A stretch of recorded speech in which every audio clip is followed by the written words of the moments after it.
Aló, aló, ahora sí. Vamos a orar para retirarnos. Vamos a orar para irnos. ¿Cierto? Ya pasó mucho tiempo, el tiempo vuela, pasa muy rápido. Dios les bendiga a todos. Quiero orar porque necesito la oración y necesito que Dios nos conduzca y nos guíe en este estudio para ustedes y para mí también, porque no crean que cuando hablamos la palabra de Dios es solamente para ustedes, sino es para todos, es para mí en lo particular. Y es bueno siempre, Señor, guíanos a todos. Sí. Le invito para que oremos, Padre amado, gracias por este ratito, este tiempo único y particular, importante de tu palabra, Señor, donde tú nos estás ministrando y estarás ministrando por medio de ella, Señor. Oramos para que tu Espíritu Santo, como siempre, traiga convicción en nuestros corazones de algo, de situaciones, de esperanza, de responsabilidad, de disciplina, de corrección, Señor. Padre, háblanos, somos tus ovejas, somos las ovejas de tu prado y tú eres nuestro buen pastor, Señor, en quien queremos depositar toda nuestra confianza, toda nuestra esperanza, Señor. Tú conoces todas las cosas, tú conoces cómo estoy yo, cómo están mis hermanos, hombres y mujeres y familias y matrimonios, Señor. Dependemos de tu gracia y agradecemos que hasta el día de hoy estamos en la fe, Señor, por quien eres, Padre, porque has sido bueno y tu misericordia ha sido cada día con nosotros. Háblanos en esta tarde, instruye nuestra vida en el nombre de Jesús. Amén, Señor. Amén. Bueno, hay personas que están en Zoom, en Facebook Live, así que Dios les bendiga, que estando en sus casitas puedan estar con sus sentidos atentos a la palabra. Y Dios quiere siempre hablarnos, siempre, siempre. Ayer, hoy, y si Dios permite el día de mañana, Dios quiere hablarnos a nosotros. Y Dios conoce tu corazón y el mío. Dios lo conoce. Y podemos descansar en eso. Hoy nos convoca el capítulo 9, los primeros versículos de este capítulo, hasta el 18, 19, ¿sí? Hasta el 19, donde vamos a ver un hecho impactante, maravilloso, hermoso, que es la conversión de Saulo, más luego llamado el apóstol Pablo, ¿ya?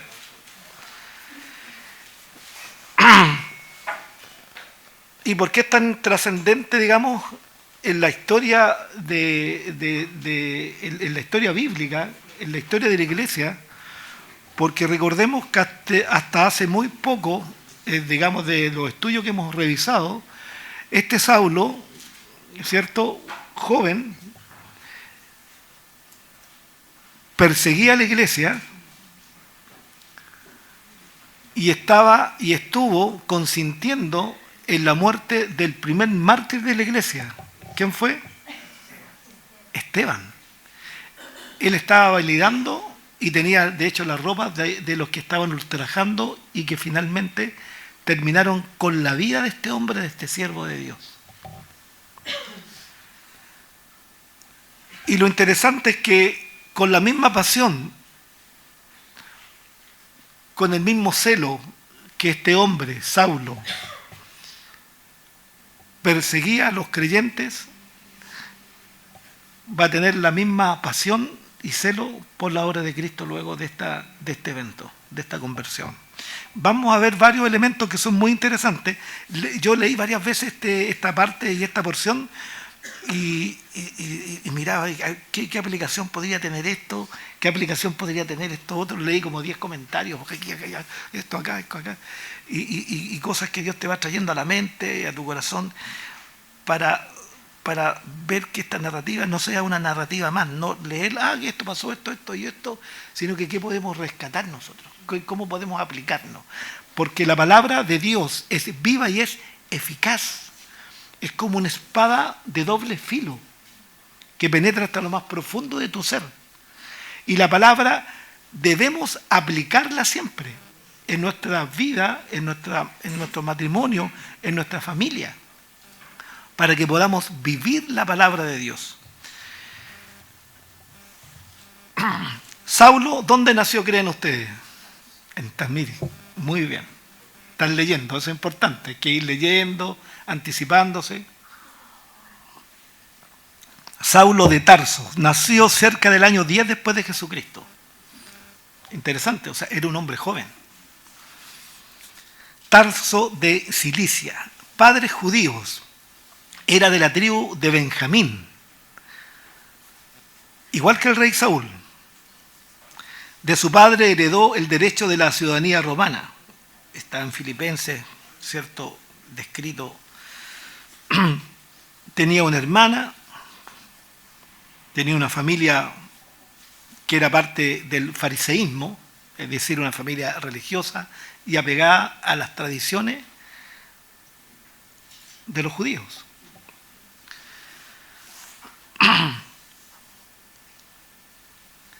Un hombre comprometido con su creencia, con sus dogmas, con sus tradiciones.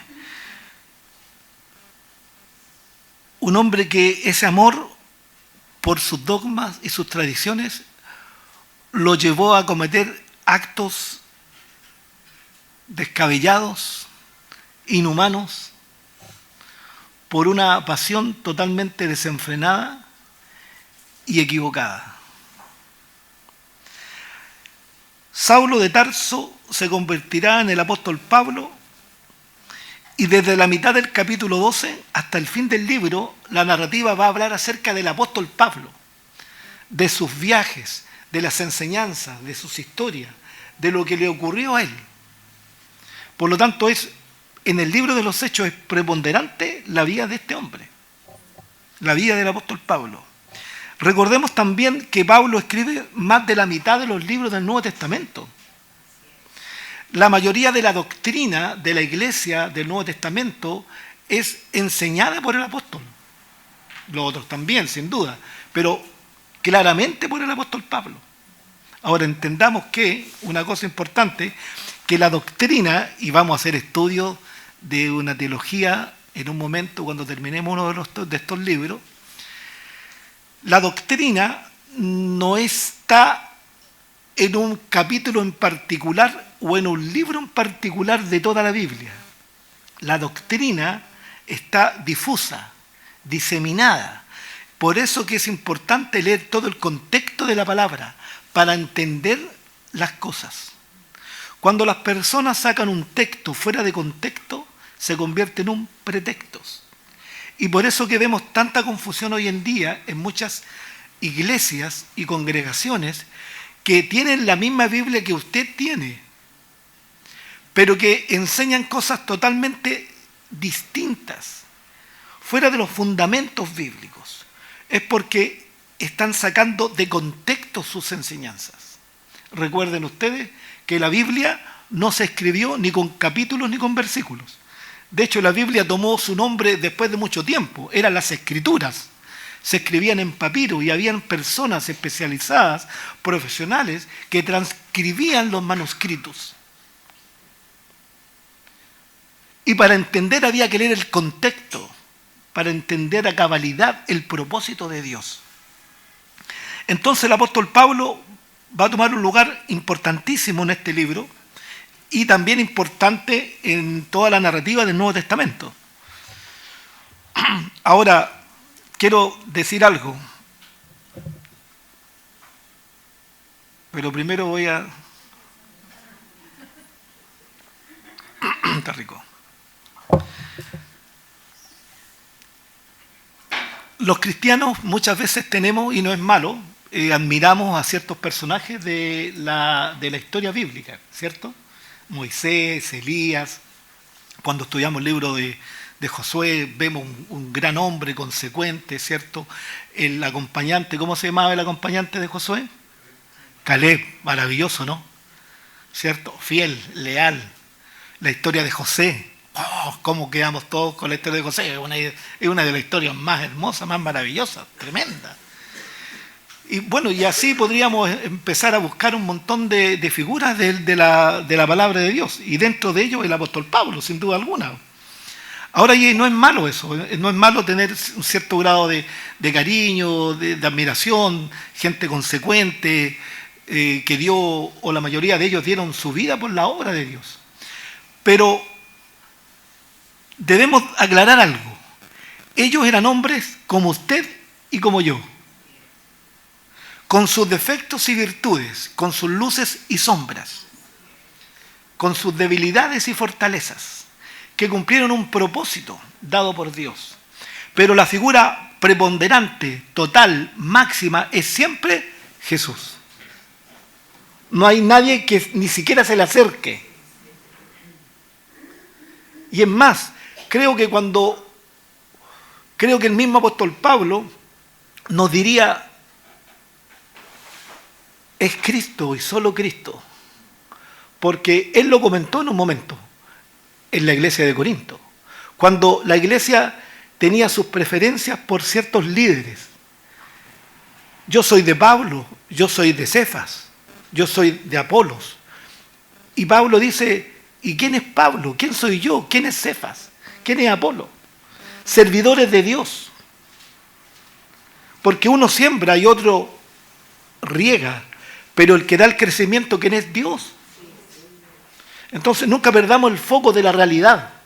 Es Jesús el personaje importante y trascendental en la historia de la humanidad. El Salvador del mundo. Estos fueron hombres sin duda importantes que Dios ocupó. Pero si no era el apóstol Pablo, Dios hubiese terminado su cometido con otras personas. Por eso es importante, recuerde usted, o agradecemos a Dios por donde estamos, porque Dios va a ocupar a otra persona. No podemos decir, o es conmigo o sinmigo. Ya se la saben todas antiguas. ¿Cierto? Es conmigo o sin mí. No. O sea, Dios nos da la oportunidad. Dios nos llama. Dios nos da el privilegio de ser parte de la obra de Él. Pero si yo obstinadamente no quiero hacerlo, entonces Dios va a llamar a otra persona. Porque el cometido y la obra de Dios no se detiene por nosotros. Entonces, cada vez, Señor, gracias, Padre. Gracias, Señor, de ser llamados hijos tuyos, Señor. Gracias, Padre, porque estoy haciendo esto. Porque estoy colaborando en esto. Tú me has dado ese privilegio de hacerlo. Es una bendición. Ahora, voy a leer el versículo 1. Dice, Saulo, respirando aún amenazas y muerte contra los discípulos del Señor, vino al sumo sacerdote. Es decir, de todos los eventos del capítulo 8, que fue muy extenso, ¿cierto? Donde está la muerte de este hombre Esteban, de este hombre que servía las mesas, manejaba la economía de la iglesia, ayudaba, Dios lo ocupaba para hacer milagros. Vemos que continúa con sus amenazas. Es decir, todos estos eventos a él le daban más fuerza para perseguir a los creyentes. Imagínate, el apóstol Pablo, el Saulo de Tarso, respiraba, era su vida perseguir a los creyentes. Dice que le pidió cartas en el 2 para las sinagogas de Damasco, a fin de que si hallase algunos hombres o mujeres del camino, es así como se conocían en algunos momentos en la historia bíblica los creyentes, los del camino, los trajese presos a Jerusalén, los trajese presos. Este relato de la conversión de Pablo y algunos otros detalles están también en el capítulo 22 y 26 del mismo libro. Si usted los lee, hay detallitos que aquí no salen. Ahora, un hombre enojado, violento, absolutamente convencido de su propia justicia. Saulo no amaba a los discípulos de Cristo, los odiaba. Como hoy también ocurre, que solamente y por el mero hecho de ser creyentes, la gente a usted lo puede odiar. En otras latitudes, en otros lugares de este planeta, matan a los creyentes. Son noticias que no vemos habitualmente, pero que están ocurriendo. Los asesinan. Grupos religiosos, paganos, los matan a los creyentes. La iglesia, por predicar la verdad, cada día está quedando en un lugar más recóndito de la sociedad. Nos apartan, porque para las personas que tienen otro tipo de miradas en relación a los valores, nosotros somos sus antagonistas, sus enemigos, porque no aceptamos las mentiras que nos han querido imponer. Entonces nos dejan a un lado. Quizás en este país no se ha dado del todo, y qué bueno, ¿cierto? Pero en otras latitudes sí, absolutamente. Bueno, este hombre era uno de aquellos que tenía un odio a los discípulos de Jesucristo. Ahora, a los discípulos de Jesús, ¿qué malo hacían los discípulos de Jesús? O sea, qué terrible. Un hombre religioso, celoso de la ley y las tradiciones, comisionado por los ancianos. Él era un hombre religioso, recuerden, religioso, celoso de la ley y tradiciones, pero además estaba totalmente respaldado y comisionado por los ancianos, que eran también religiosos, maestros de la ley, eruditos, escribas y líderes del pueblo. Eran personas importantes, preparadas intelectualmente, educadas, con conocimiento. ¿Acaso no es lo mismo hoy en día?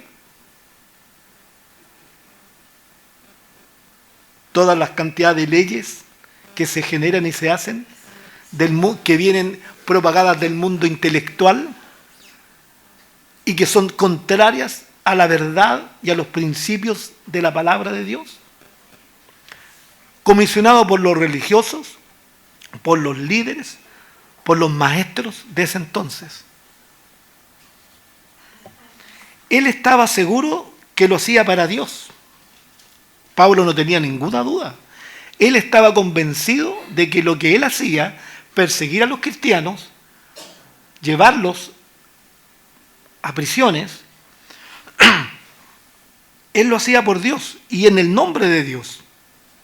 Ahora recordemos que en tiempos posteriores al apóstol Pablo, la iglesia fue sacudida por muchas persecuciones, algunas territoriales y otras más globales. No solamente por Roma, pero también por la iglesia que después del año 300 se creó y se fundó, la Iglesia Católica. Recuerden ustedes, semanas atrás, que yo les compartí algo en relación a las persecuciones papales. Es decir, la persona más importante en lo que respecta a la religión, que tenían tal poder, incluso se consideraban más importantes que los reyes. Que tenían una incidencia en la vida social y política de ese entonces. Según ellos, eran el representante, hasta hoy día lo creen, el representante de Dios en la tierra. Y ellos perseguían a los creyentes. La época papal, la Santa Inquisición, en muchos países, con su obra cúlmine de mentiras y de violencia en España, donde castigaban a todo aquel que renegara de la fe católica, que no quisiera creer en ella, era acusado de todo y por todos. Sencillamente así, nada más que eso. ¿Se dan cuenta de la semejanza de los líderes religiosos de Israel? Comisionando, dando cartas, dando autoridad y poder para que este Saulo fuera ahora a otros lugares más distantes a buscar a los del camino, a los creyentes. No para hacer una cuestión ecuménica, no, era para tomarlos presos y traerlos a Jerusalén para ser flagelados. Ahora, una pregunta. ¿Cuán grandes ultrajes se hacen en nombre de Dios? Muchos. ¿Cuán grandes engaños se hacen en nombre de Dios? Lo mismo. Hoy en día tenemos, y desde tiempos remotos también, falsos apóstoles, maestros, que toman la piedad, como dice 1 Timoteo 6:5, como fuente de ganancia. Es decir, hoy en día en el nombre de Dios también hay mucha basura, mucha mentira, mucho aprovechamiento en el terreno económico. A la iglesia le sacan la plata, los ministerios grandes viven en una opulencia que ni un presidente la tuviera quizás, porque trasquilan a las ovejas en el nombre de Dios. En el nombre de Dios.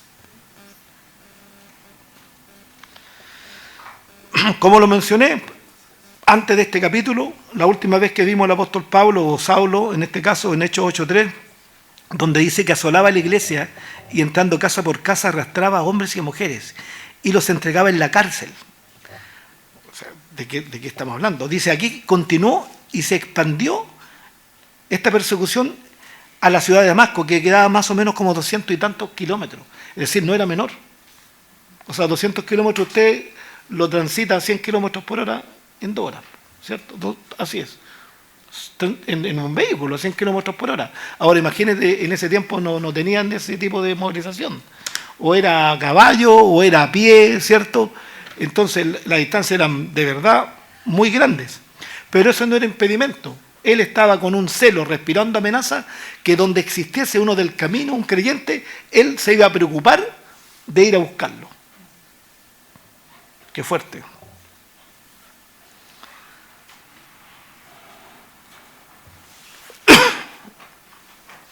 El nombre del camino significa que el cristiano es más que una creencia o juego de opiniones o doctrinas. Seguir a Jesús es un estilo de vida, los del camino. Jesucristo, ¿qué dijo? Yo soy el camino. Exacto. Y el camino angosto. Porque el camino ancho es donde tú vives tu vida como tú quieras vivirla. Creer lo que tú quieras creer. Pero vivir en el camino angosto significaba disciplina, compromiso, tener una fe verdadera y tener un propósito, tener una meta, la que alcanzar, que es Jesucristo. Por lo tanto, no era, yo soy del camino, pero bueno, soy, pero no soy. No, somos o no somos. Dice, y aquí empieza a pasar algo acá. Va con el celo, respirando amenazas. Imagínate respirando amenazas. ¿A cuántos me iré a traer? Y va con una comitiva. Va con otros colegas que tenían el mismo pensar. Y nadie se podía oponer. ¿Quién se iba a oponer? Y va camino a Damasco. Dice que más yendo por el camino aconteció que al llegar cerca de Damasco, repentinamente le rodeó un resplandor de luz del cielo. Cuando usted lee el mismo relato, en Hechos capítulo 22, se da cuenta que cuando ocurre esto, es el mediodía. Es decir, el sol en su máximo esplendor. Mas yendo por el camino, aconteció que al llegar cerca de Damasco, repentinamente le rodeó un resplandor de luz del cielo. Hechos 22:6 dice, Pablo reveló que esto sucedió a mediodía, cuando el sol brilla a lo máximo. Pero Pablo dio a entender que esta luz sobrepasaba el resplandor del sol. O sea, tremendo. ¿Y qué pasó? Cayeron a tierra. Aquí vamos a hablar un poquito de esto. Cayeron a tierra. Algunos dicen iban caballo, no iban caballo. Es muy probable por la distancia. A lo mejor no, la Biblia no dice que iban en caballo, en camello, o que habían contratado un Uber, no tengo idea. Pero el tema es que cayó, ¿ya? O sea, cayó, ¿ya?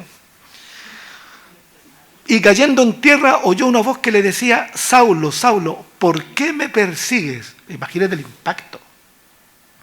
O sea, un hombre que había estado años, fariseo, religioso, amaba sus credenciales, su importancia, enseñado a los pies de uno de los grandes maestros de la ley, de las escrituras, como Gamaliel. Tenía todo el apoyo y el respaldo, era el cercano de todo este grupo de líderes. O sea, Imagina el nivel de importancia del apóstol Pablo, o sea, de Saulo en ese momento.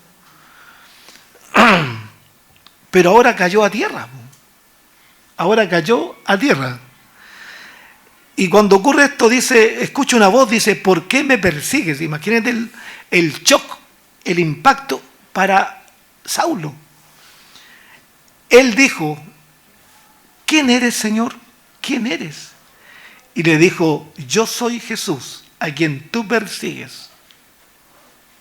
Yo soy Jesús. Es decir, cuando persiguen a un creyente, cuando atentan contra un creyente, es como que atentaran contra Jesús. Así es. Por eso que la venganza no es tuya. Dios se encarga.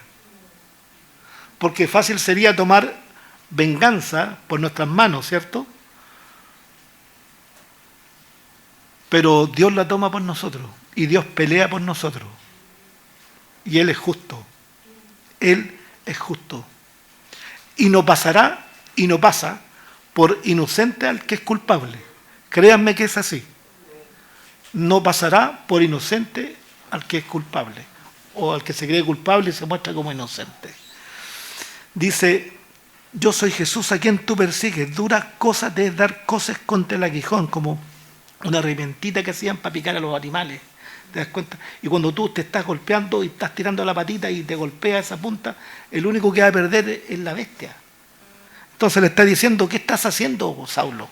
Si aquí no vas a ganar. El único que va a salir dañado de todo esto eres tú. Te estás perjudicando con esto.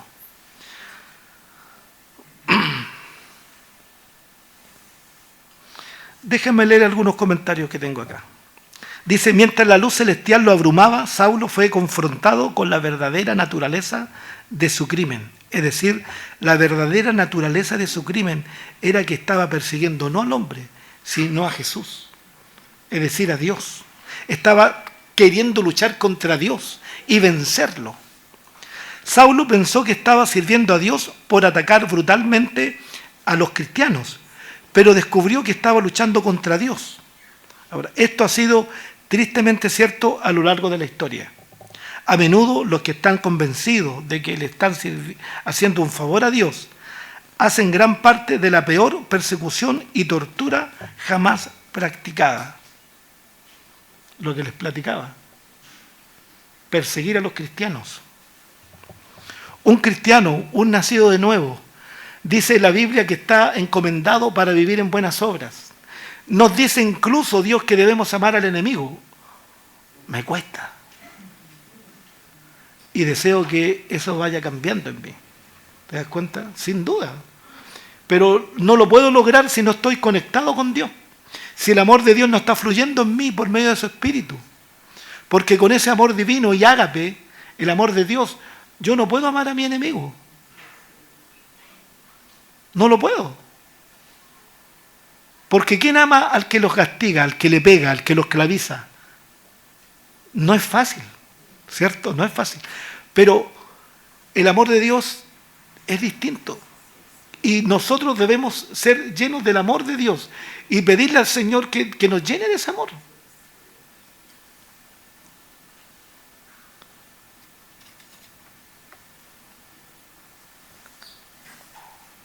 Dice que él, temblando y temeroso, en el versículo 6, dijo, Señor, ¿qué quieres que yo haga? Aquí ya no es quién eres. Ahora, fíjate las palabras, dice, y temblando, el apóstol Pablo, en ese momento Saulo, no era apóstol aún, el valiente, ¿cierto? El violento y valiente, el lleno de celos, el que tenía todo el poder en sus manos, el que todos temblaban frente a él, ahora él está temblando. Ahora está como la última lenteja del paquete, aplastada, sí. ¿Cierto? Sí, como la última lenteja. Buen término ese, ¿eh? Buen ejemplo. Está temblando y además está temiendo, está temeroso del porvenir, de lo que va a ocurrir. Nunca quizás había enfrentado estos sentimientos.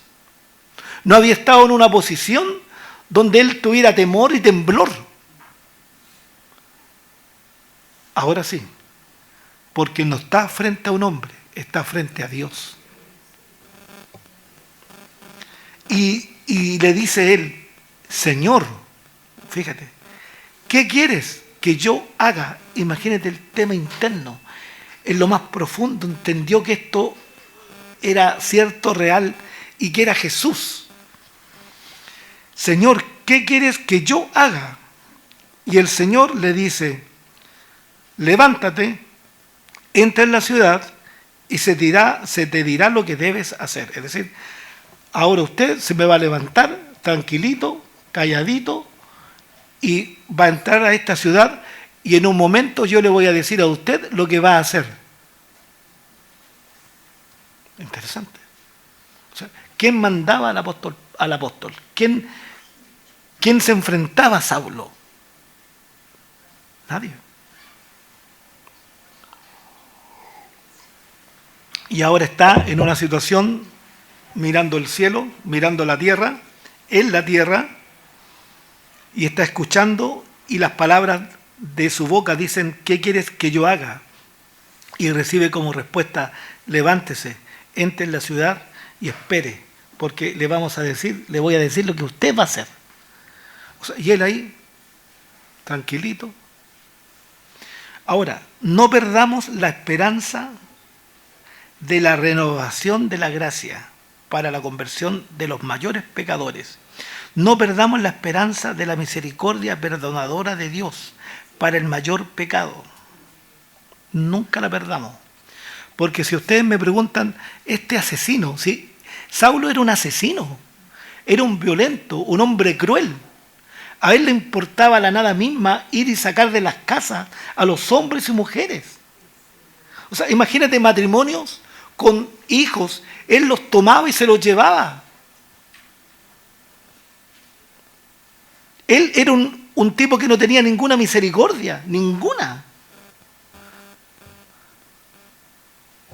O sea, cuando usted ve en la televisión, ¿cierto? Por lo que me han contado, a lo mejor no es verdad lo que voy a decir, pero cuando hay asalto en este país, portonazos, que roban a niños, a jovencitos, a escolares, a mujeres, jaurías de animales, ¿cierto?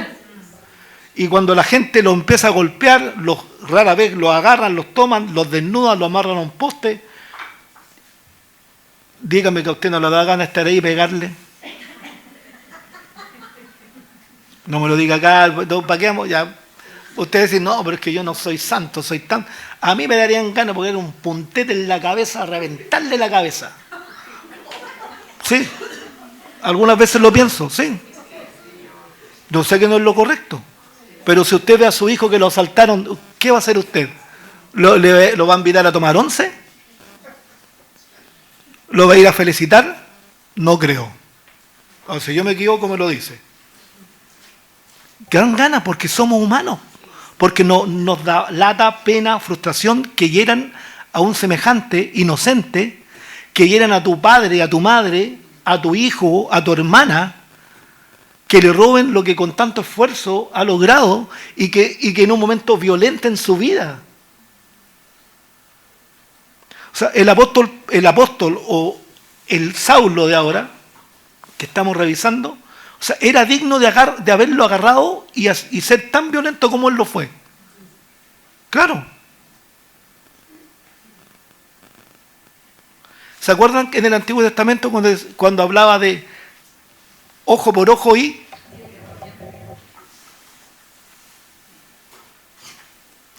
¿Pero por qué? Es que entendamos algo. Quiero ser súper claro con esto. No quiero ser malentendido. Bueno, no me preocupa tampoco ser malentendido, pero quiero decírselos. Cuando, ojo por ojo, ¿cuál era la idea de eso? Era que no hubiera excesos. Es decir, usted me golpeó aquí, yo lo golpeo ahí mismo. Usted me robó la vaca, yo le robo una. No le voy a robar tres. No me voy a tomar ventaja de esta situación. No, usted mató a mi vaca, yo le mato la suya. O recupero con la suya la que yo perdí. Pero no iba a recuperar 20, no, si es una nomás.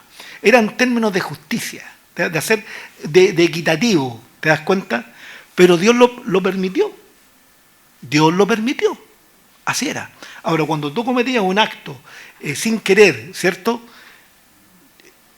Tú arrancabas a las ciudades de refugio, ¿cierto? Y eras tratado judicialmente por las personas a cargo ahí. Pero era correcto, está bien. Y hoy día, ¿qué vemos? Que todos salen en libertad, con medidas cautelares que nadie vigila y supervisa. Que ladrones que los pillan y tienen un prontuario de 6 hojas, homicidio, porte de armas, robo, lugar inhabitado, y están con medidas cautelares, arresto nocturno. O sea, como que la gente no tiene que dormir. Si vivimos una tontera, una mentira. Entonces, por eso que la gente quiere tomar la justicia por sus manos algunas veces. ¿Te das cuenta? Pero Dios es justo. Ahora, este Saulo, lo tuviéramos acá, yo creo que le estaríamos dando todo. Traímos hasta el grupo de niños a darle aquí. No importa. Claro, en el tema humano, en el tema de humano, ¿cierto? Ahora, pero se recuerdan Jesús y se recuerdan Esteban. Perdónalos, Señor, porque no saben lo que hacen. Necesitamos el amor de Dios. De verdad que sí. Una cosa es que se haga justicia, ¿cierto? Pero si yo agredo a uno de ellos de manera, a lo mejor en una defensa o en una defensa de un tercero, está bien, es legítimo. Pero tampoco puedo llegar a matarlo ahora porque me voy a condenar yo. O sea, así de simple. Ahora,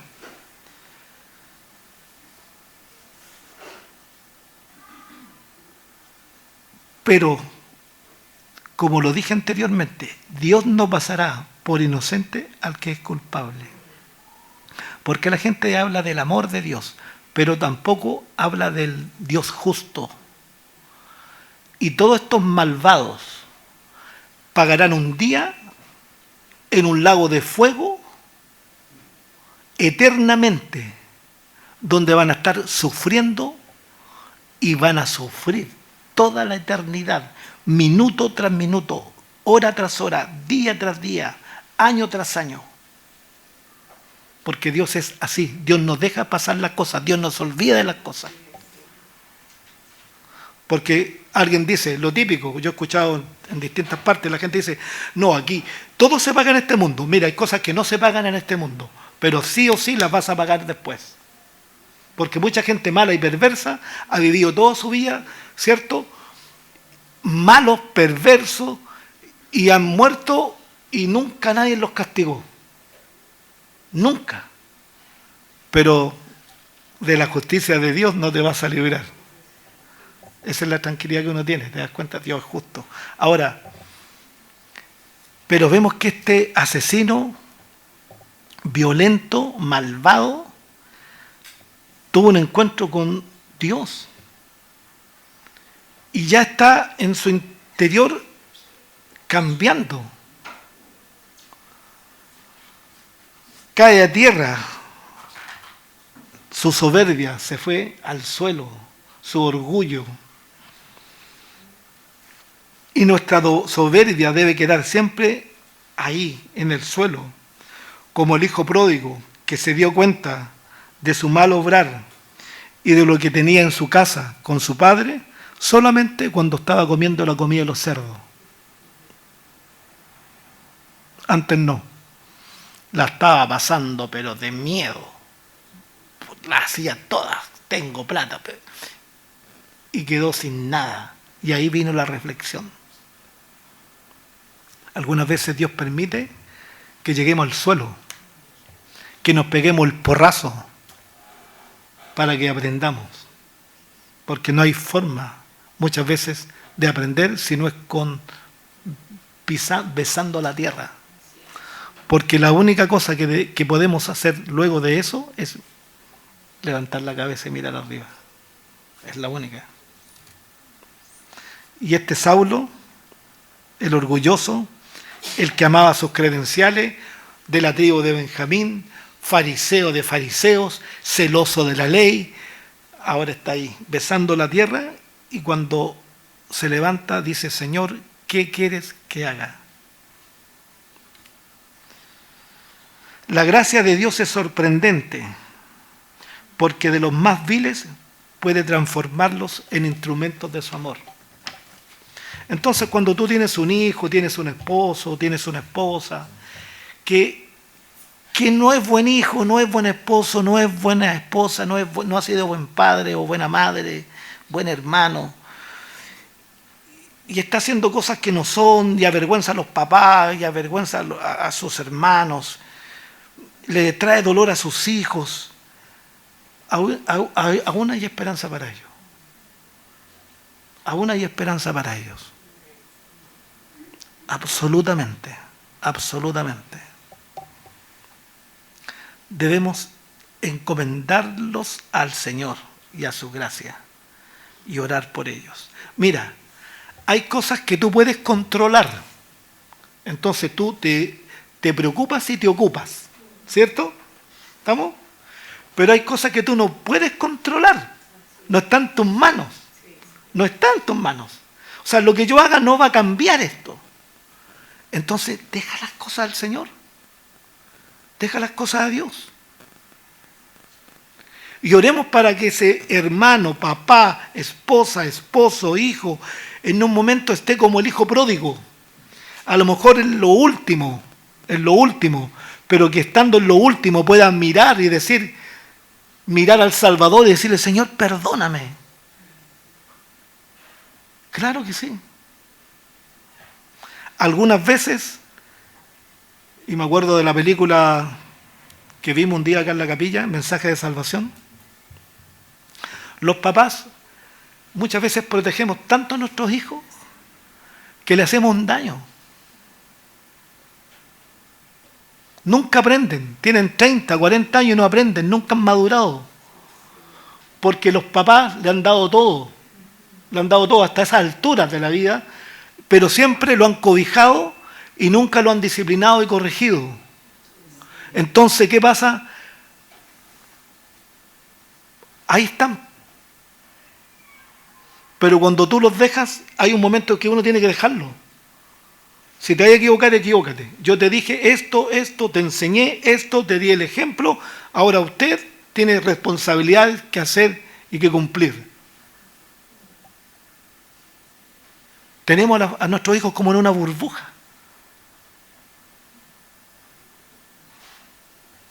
Y muchas veces es un mal que le hacemos. Pero oremos por ellos siempre, siempre. Los hombres que iban con Saulo se pararon atónitos, oyendo a la verdad la voz, dice, mas sin ver a nadie. Mira qué extraño. Estaban atónitos, oyendo la voz, pero no veían a nadie. ¿Pero qué pasó con ellos? Nada. Nada. Entonces Saulo dice, se levantó de tierra y abriendo los ojos no veía a nadie. Así que llevándole por la mano le metieron en Damasco. Imagínate, lo tienen que ayudar. Le tienen que tomar la mano porque no estaba viendo bien. ¿Te das cuenta? Lo toman al Saulo, al orgulloso, al que tenía todas las credenciales, amigo de los más importantes, poderosos de la sociedad. Es como ahora, amigo del presidente, amigo de los jueces, amigo del ministro. No, si yo tengo cuña, tengo buena llegada. Así era Saulo. Y ahora está ahí, tomado de la mano por otra persona y llevado a un lugar que él no conoce.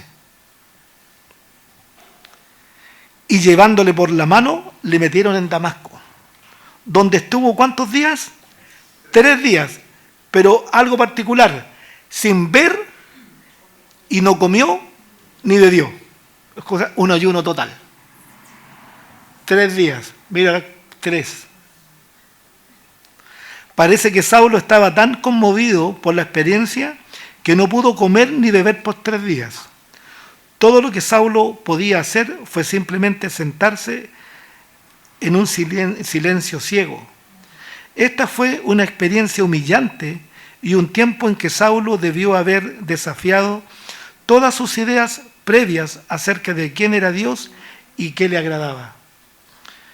En los 3 días de ceguera y privación, Saulo estaba muriendo a sí mismo. Sería solo después de 3 días de morir que él recibiría la vida de la resurrección de Jesús. Es como un símil, ¿te das cuenta? Qué fuerte, ¿eh? Qué fuerte. Ahora, él está ahí, todavía no sabe lo que va a pasar con él. Está medio ciego o ciego completo, sin comida, sin bebida, no conoce a nadie, no sabe lo que va a pasar con él, pero sí entiende que algo ocurrió, algo está pasando en su interior.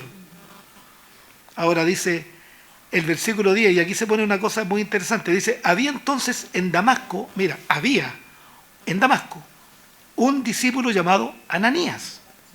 Había un discípulo llamado Ananías.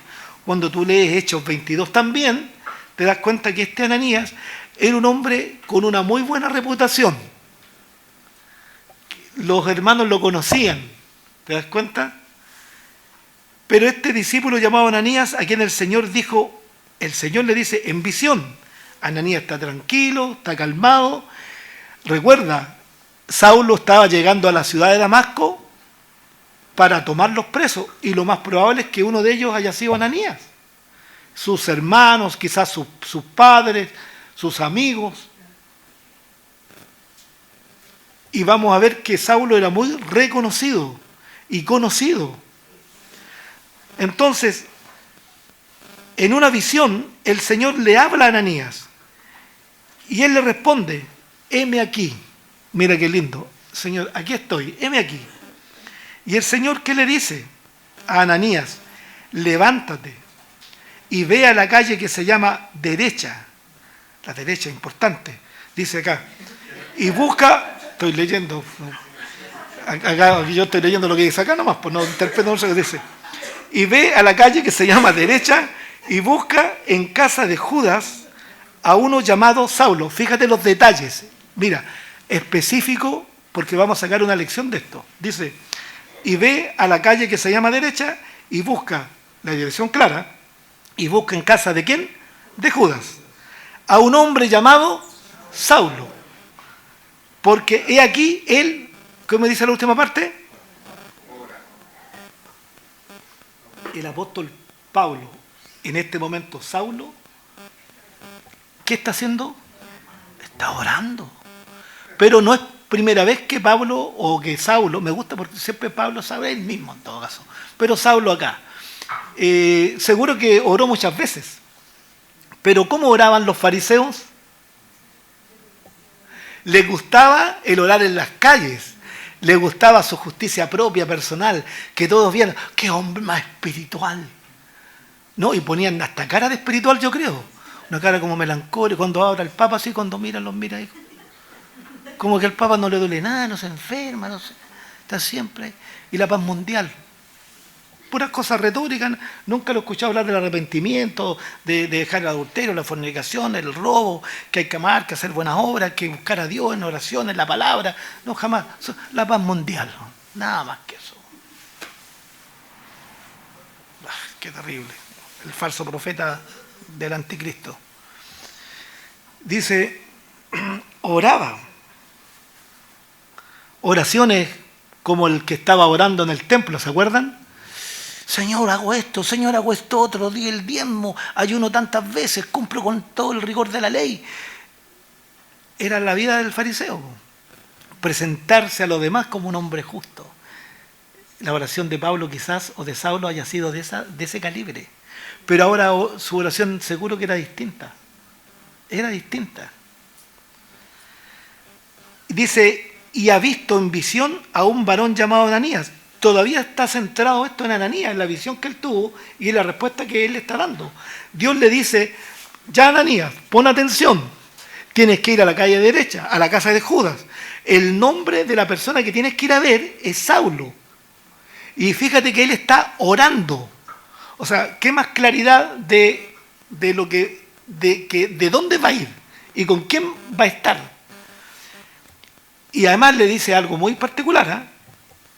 Y ha visto en visión, es decir, le está diciendo que Saulo, esa persona que él tiene que ir a ver, tuvo una visión, donde en esa visión Saulo veía a un hombre llamado Ananías.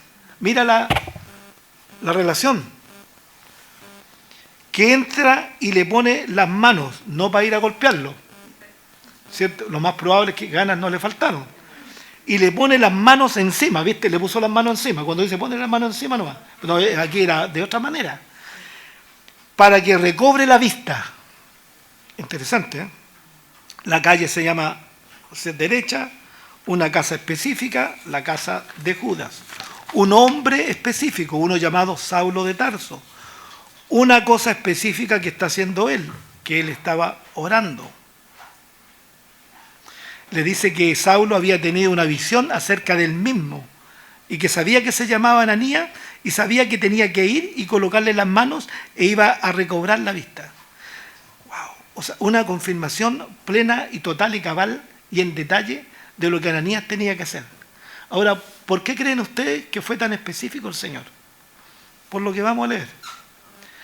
Entonces Ananías respondió: Señor, he oído de muchos acerca de este hombre, cuántos males ha hecho a tus santos en Jerusalén.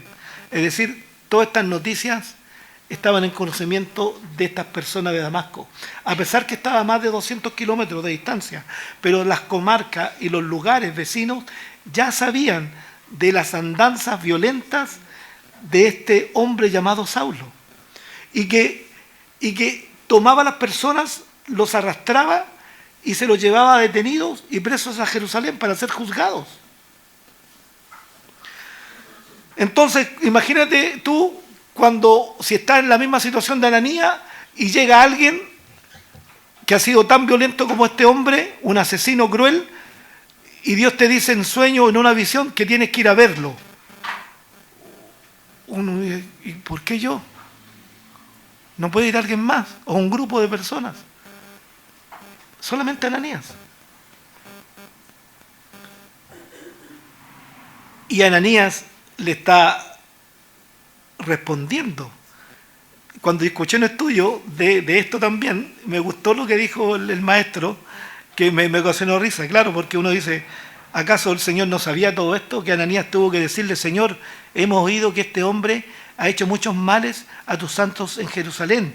Y aún aquí, el versículo 14, tiene autoridad de los principales sacerdotes para prender a todos los que invocan tu nombre. ¿Ustedes creen que Jesús, Dios, necesitaba esta información? De ninguna manera. Él lo sabía, ¿cierto? Dios lo sabe todo, hermano. Por eso digo, todo está en las manos de Dios. Todo. Dice, mira, y el Señor le dijo, después de escuchar a Ananías, ¿te das cuenta? Le dice una sola palabra, una sílaba. ¿Qué le dice? Nada más. ¿Argumentaste? Sí, y ahora ve. Listo. Que, Señor, pero tú no, o sea, como que le está diciendo, Señor, ¿acaso tú no estabas en conocimiento de esto?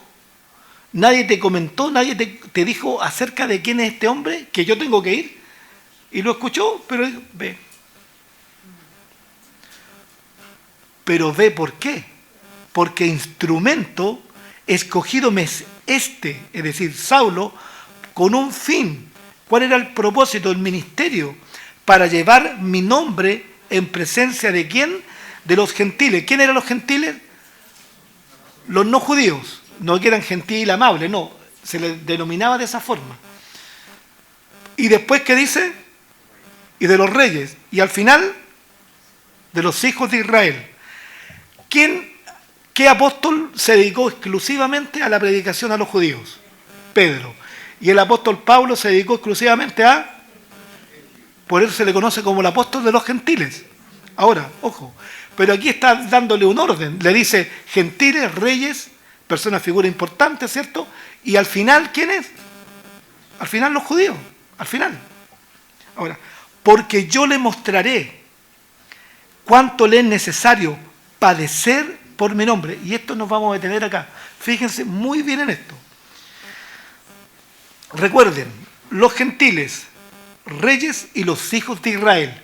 ¿Qué Pablo hacía comúnmente cuando llegaba a un lugar? ¿Qué es lo que hacía? ¿Iba a dónde? ¿Y quién está en la sinagoga? ¿Y qué le dijo Dios? ¿Que fuera a la sinagoga primero o a los gentiles?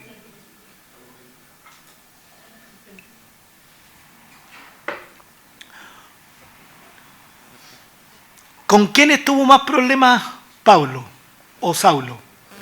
Con los judíos. Con los judíos. ¿Quiénes rechazaban continuamente el mensaje del apóstol? Los judíos. Por eso Dios le dijo, vaya a los gentiles, reyes y al final los judíos, porque eran judíos y judíos. ¿Te das cuenta, no? Entonces, vemos que Saulo en su tema de emoción, de pasión, ya estos están acá, aquí, ya yo los conozco, así que me manejo en la ley, me manejo en la escritura del Antiguo Testamento, era un maestro. Entonces, pero siempre le fue mal. Siempre lo apalearon no sé cuántas veces, lo dejaron como muerto, algunas veces se tuvo que arrancar. Los hermanos tuvieron que tirarlo por una pared para que se salvara. ¿Te das cuenta? Porque no estaba siendo plenamente obediente en esta primera etapa. ¿Ya? Ahora, pero la palabra que dice en el 16, porque yo le mostraré cuánto le es a él, a Saulo, padecer por mi nombre. No es que estaba Dios vengándose de todos los hermanos, de todos los que habían padecido. No, Él está diciendo que le va a mostrar a Él, que el padecer le va a servir a Él, al mismo Saulo, le va a servir. Y vamos a hablar un poco. Mira, Saulo dejaría una vida de privilegio para tomar un llamado más alto, pero un llamado con mucho sufrimiento. Y sabemos que es así. En naufragio, lo mordió una serpiente, lo golpearon, lo dejaron como muerto cuando él tiene la visión de que subió al tercer cielo, ¿cierto? Vivió cosas que no podía contar con sus palabras. Bueno, le dieron unas 10 veces apaleado por esto y por... le dieron con todo. O sea, lo que no le dieron cuando perseguía a los cristianos, ahora se la están dando porque él ahora está proclamando al que él perseguía. ¿Te das cuenta de la contradicción para la gente? Oye, pero si, mira, y ahora está en... bueno, pero dice, porque yo le mostraré cuánto le es a él el necesario padecer por mi nombre. Ahora, ojo con esto, porque el sufrimiento no es ajeno en el caminar cristiano. Si usted lea Santiago. Cuando dice, hermanos míos, tened por sumo gozo cuando os halléis en diversas pruebas, sabiendo que la prueba produce paciencia, más tenga la paciencia su obra completa, para que seáis perfectos y cabales, si es que os falta cosa alguna. Es decir, la prueba es necesaria. El cristiano sufre también. Ahora, si usted no ha sufrido en esa magnitud o en esa envergadura, bueno, qué bueno, gracias a Dios, ¿cierto? Si nadie quiere sufrir. Pero ¿a quién le gusta sufrir? A nadie, pues es masoquista nada más, por cierto. Pero a nadie le gusta sufrir. Pero hay momentos que uno sufre, hay momentos que la pasas mal. Ahora, no es la magnitud ni con las características de estos hombres, pero también tienes tus sufrimientos, también tienes tus días malos, tus meses malos, tus años malos. Ya sea o por decidiste mal o es una prueba. Te das cuenta, es un ataque de la carne, de Satanás, del mundo. Pero tenemos tiempos complicados, claro. La gente dice, no, que un cristiano, la mentira. Hermano, el cristiano no se puede enfermar. No, que es una mentira. O sea, de hecho, no es necesario ni rebatirla bíblicamente, porque si uno le pregunta a usted, ¿alguien de acá nunca se ha enfermado? Bueno, los que tienen un año a lo mejor no se han enfermado, pero se enferman igual real todos los cabros chicos. Todos enfermamos, pues nos enfermamos. Sí, es natural eso. El desgaste del cuerpo es natural.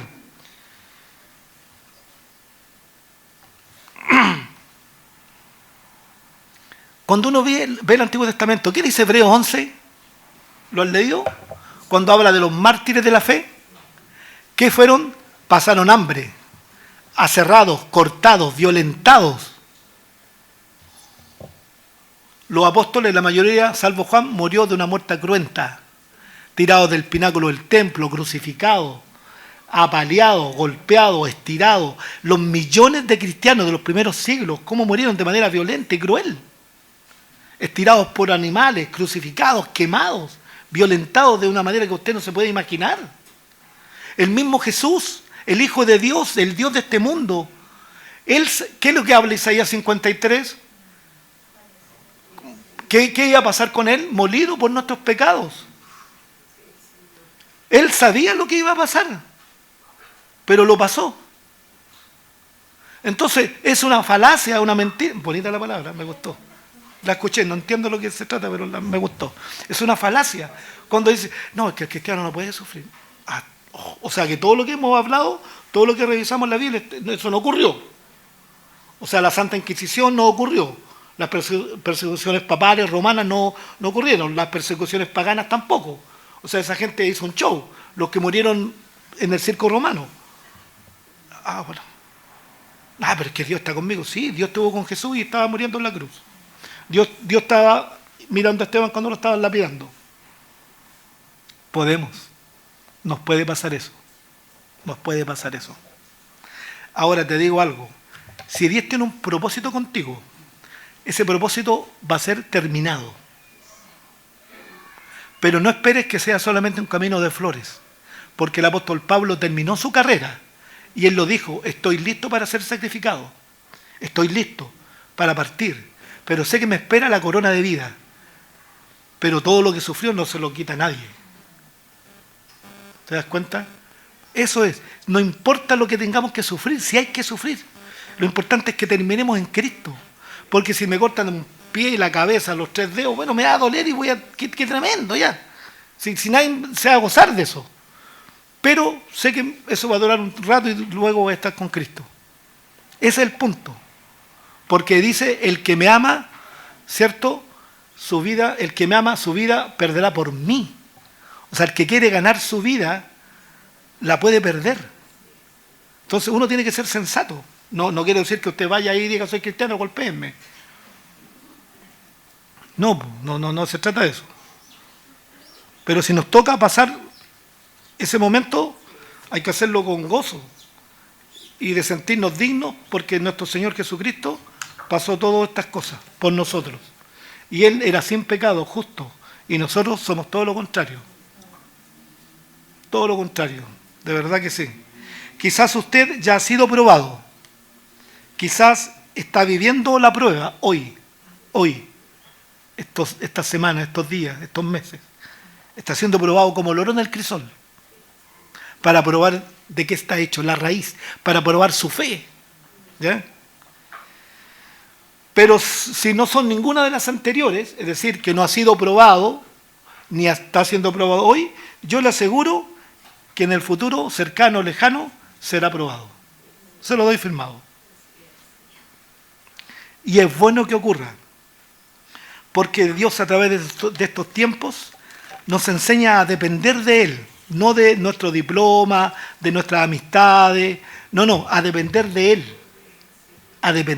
Él, para crecer en la fe, para madurar nuestro carácter, y donde no dependemos de las circunstancias, sino dependemos de las promesas de Dios, Estoy pasándola mal, claro, porque es fácil ser cristiano y tengo fe y el Señor, y claro, con 2 millones de pesos al mes, cualquiera tiene fe, po. El refrigerador lleno, todos te quieren, tenés una casa de 6.000 UF, te vas a vacacionar a Miami, a Aruba, fabuloso, ¿cierto? Qué lindo, lo felicito, no tengo ningún problema con eso, que usted tenga una casa al estilo Donald Trump, ningún problema, lo felicito, lo aplaudo, invíteme. ¿Cierto? Pero ¿qué pasa cuando le faltó la pega? Cuando la pata no está alcanzando. Cuando sus amigos, que usted creía que eran amigos, le pegaron la puñalada en la espalda. Cuando estamos en las vacas flacas. Cuando le dio una enfermedad que usted nunca esperaba. Yo, por ejemplo, estando en un cuerpo tan perfecto, me enfermé. Yo nací enfermo. Me han operado no sé cuántas veces, con 4 por lo menos, 4 veces, párenle. Entonces, y otros hermanos también. Entonces, y no es nada rico, te digo, cuando estáis mal, tenéis los dolores, ¿cierto, Juan Pablo? Cuando uno tiene los dolores, uno lo que quiere decir: Señor, llévame ahora, Señor, ¿cierto? Y la esposa ahí apoyándolo: sí, Señor, llévatelo, le dice.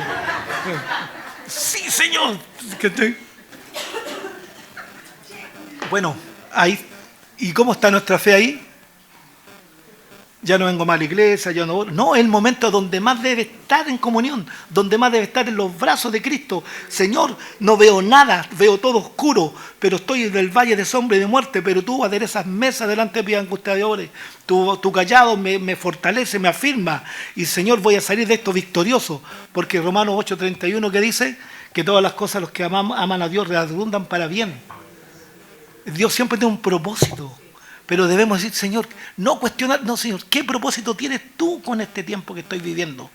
¿Cuál es tu propósito? De que me acerque más a Dios, que crea más, Señor, en ti. Y Dios, ¿sabes qué? Va a pasar eso y Dios te va a colocar en un lugar maravilloso, donde tu fe y tu carácter como mujer y hombre cristiano va a ser una creyente más madura, más fuerte, que va a poder ayudar a otros luego. ¿Te das cuenta? Entonces todo tiene un propósito, porque recuerden que para llegar de Egipto a la tierra prometida, ¿por dónde es que va a pasar? Por el desierto, porque el desierto es un lugar de preparación. Dios te prepara de esa forma, hermano. Estamos terminando, dice: fue entonces Ananías y entró en la casa y poniendo sobre él las manos, dijo, mira lo que pasa, le dice, hermano Saulo. ¿Te das cuenta? Hermanito. Así, o sea. El Señor Jesús, que se te apareció en el camino por donde venías, me ha enviado para que recibas la vista y seas lleno del Espíritu Santo. Y al momento, dice, ¿qué pasó? Le cayeron de los ojos como escamas y recibió al instante la vista. Y levantándose fue bautizado.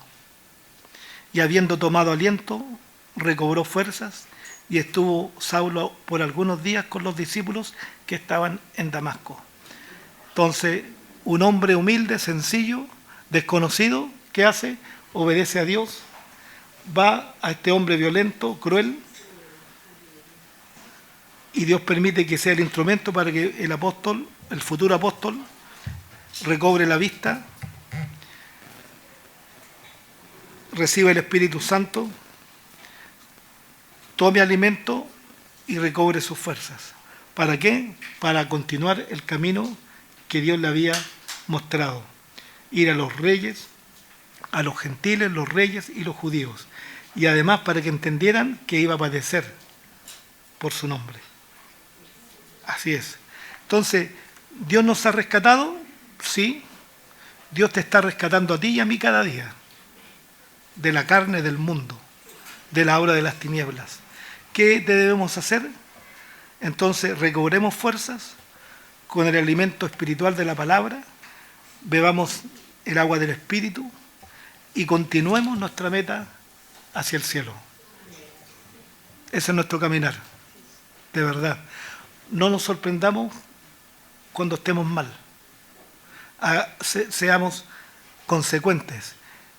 Y aférrate a Dios cada día más, porque tiempos buenos no vienen.